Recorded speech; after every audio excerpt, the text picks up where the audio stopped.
पहाड़ों की खामोशी के बीच अचानक गूंज उठी जमीन फटने की आवाज, आसमान कांप उठा, धरती हिल गई और फिर जो तस्वीरें सामने आई उसने सबको हिलाकर रख दिया।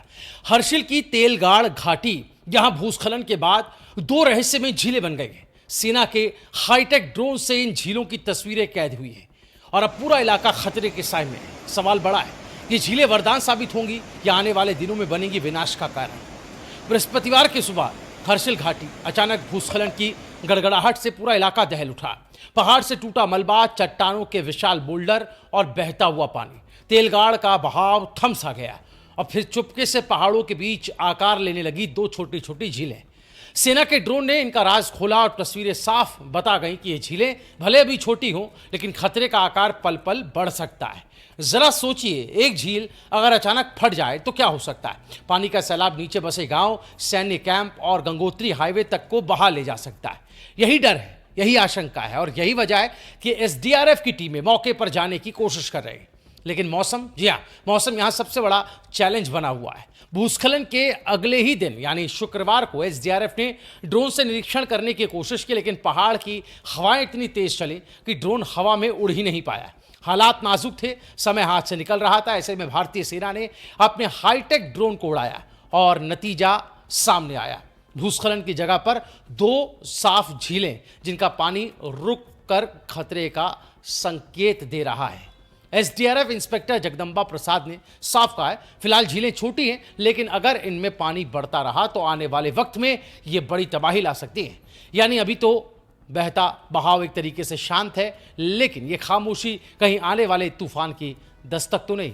वैसे खतरे की कहानी नई नहीं है। याद कीजिए, बस पिछले महीनों यानी 5 अगस्त की घटना, जब तेलगाड़ अचानक उफान पर आ गया था।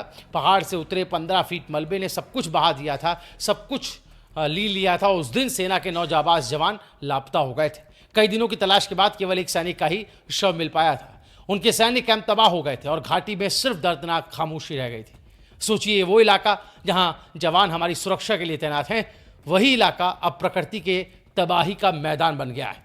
तेलगाड़ का मलबा इतना ताकतवर था कि उसने भागीरथी नदी तक को रोक दिया और उस नदी में 1.5 किलोमीटर लंबी झील बन गई। हर्षिल हेलीपैड पानी में डूब गया। गंगोत्री हाईवे का 100 मीटर हिस्सा भी लापता हो गया था। हाईवे ठप हो गया था, मशीनें भेजनी पड़ी थी, जेसीबी लगी और प्रशासन ने नदी में बनी झील को खोलने का काम शुरू किया। यानी प्रकृति का गुस्सा शांत करने के लिए इंसानी मशीनों की जंग छेड़नी ही पड़ी। अब सवाल यह है कि फिर से बनी ये दो झीलें क्या दोहराएंगी वही अगस्त वाली त्रासदी? क्या ये झीलें टूटकर नीचे बसे इलाकों को डुबा देंगी या प्रशासन वक्त रहते इन्हें कंट्रोल कर पाएगा? आप समझिए, पहाड़ों में बनी ऐसी अस्थायी झीलें हमेशा एक टिकिंग टाइम बॉम्ब की तरह होती हैं। कब फट जाएं, कब सैलाब बनकर तबाही मचा दें, किसी को नहीं पता। एसडीआरएफ मौके पर पहुंचने की कोशिश कर रही है। प्रशासन ने अतिरिक्त हाईटेक ड्रोन की मांग कर दी है। मौसम अगर इजाजत दे तो जल्दी जो स्थलीय निरीक्षण है लोकल ग्राउंड पर उतरकर वो होगा। लेकिन अभी की तस्वीरें बताने के लिए काफ़ी हैं कि खतरा टला नहीं है, बस रुका हुआ है। उत्तरकाशी के इस घाटी की कहानी हमें बार बार याद दिला रही है कि प्रकृति जब शांत होती है तो जीवन देती है, लेकिन जब गुस्से में होती है तो सब कुछ छीन लेती है। तेलगाड़ की झीलें इस वक्त उसी गुस्से की खामोश झलक है।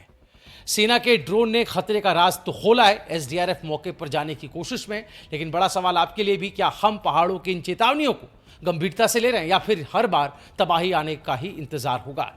जवाब वक्त ही देगा। फिलहाल हर्षिल की इन दो झीलों पर सबकी निगाहें टिकी हुई हैं। आप देख रहे हैं रायशुमारी। इस वीडियो को ज्यादा से ज्यादा शेयर करें।